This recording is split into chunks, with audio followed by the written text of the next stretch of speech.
maison Fragonard, fondée en 1926, propose parfums, savons, objets de la maison et vêtements. À Grasse, ville d'art et de parfumerie, nous avons visité leur usine historique. Mais Fragonard, c'est avant tout une histoire de famille. C'est 4 générations qui se sont succédées à la tête de l'entreprise. D'abord, il y avait Eugène Fuchs, mon arrière-grand-père. Il a acheté une entreprise pour monter son usine de parfums, qu'il a dirigée pendant 3 ans, jusqu'à ce que son fils Georges Fuchs et son beau-fils François Costa prennent la tête de l'entreprise à l'aube des années 30. Puis le père d'Agnès, Jean-François Costa, est entré dans l'entreprise en 1939. Il a d'abord travaillé avec son oncle Georges Fuchs, puis le fils de ce dernier.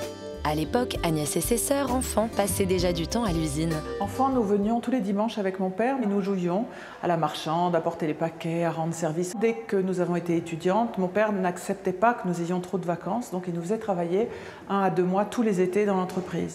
Si autrefois l'usine était dirigée par des hommes, ce sont Agnès et ses sœurs qui mènent désormais la barque. Et ce n'est pas la seule chose qui a évolué. En effet, certains procédés de fabrication ne se pratiquent plus. Élodie, qui anime les visites guidées, nous parle ainsi de l'enfleurage, une technique d'extraction ancienne abandonnée dans les années 50. Sur cette plaque en verre, on étalait une fine couche de graisse de porc et de bœuf. Donc tous les jours, on enlevait les fleurs de la veille, on les remplaçait par des nouvelles. Quand la graisse avait bien bu, bien absorbé toute l'essence de la fleur, on enlevait cette graisse avec une cuillère en bois. Dans la batteuse, on lavait cette graisse avec de l'alcool. L'alcool absorbait les essences de cette graisse et ensuite on faisait évaporer l'alcool sous vide pour ne garder que ce qu'on appelle l'absolu. On utilise maintenant l'extraction par solvant, beaucoup plus rapide. Les techniques évoluent, de nouvelles machines sont utilisées. En revanche, l'usine a à peine changé.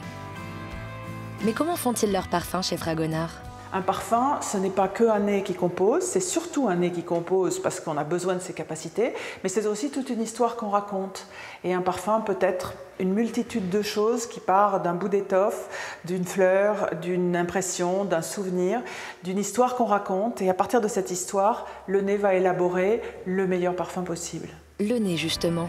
Dans cette pièce, on vous propose une initiation à ce métier. Les années passent, mais une notion perdure. La volonté de partager son savoir-faire et ses passions. Fragonard est l'une des rares entreprises qui ouvre ses ateliers au public. Quand mon arrière-grand-père a décidé d'ouvrir son usine au public en 1926, c'était très précurseur. C'est une expérience rare, c'est un savoir-faire unique, c'est une des particularités de la France. Le parfum est très célèbre à l'étranger et la spécificité française est un symbole de qualité.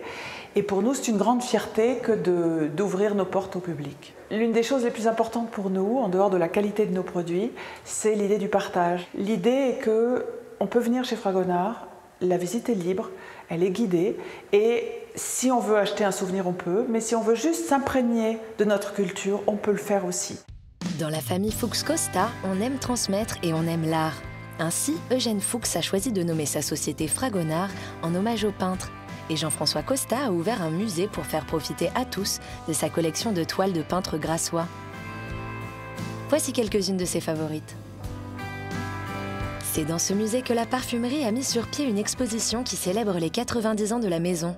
Les temps forts de son histoire sont présentés au travers de 9 vitrines dans lesquelles personnalités et objets emblématiques trônent fièrement. Voilà un exemple typique de l'ADN de la maison. Fragonard est réputé pour ses estagnons dorés et c'est un peu un accident qui a été à l'origine de cette tradition chez Fragonard. L'estagnon, c'est un flacon en aluminium qui sert à transporter les matières premières dans les usines de parfum. Et ma grand-mère, Émilie Costa, pendant la guerre, a eu du mal à s'approvisionner en flacons de verre. Elle a donc eu l'idée de faire dorer les flacons d'aluminium argenté, comme vous en avez ici dans cette vitrine, de façon à le féminiser et le sophistiquer. Et l'idée a tellement plu que nous la conservons aujourd'hui. C'est cela le savoir-faire de Fragonard, allier l'art, la famille et les idées.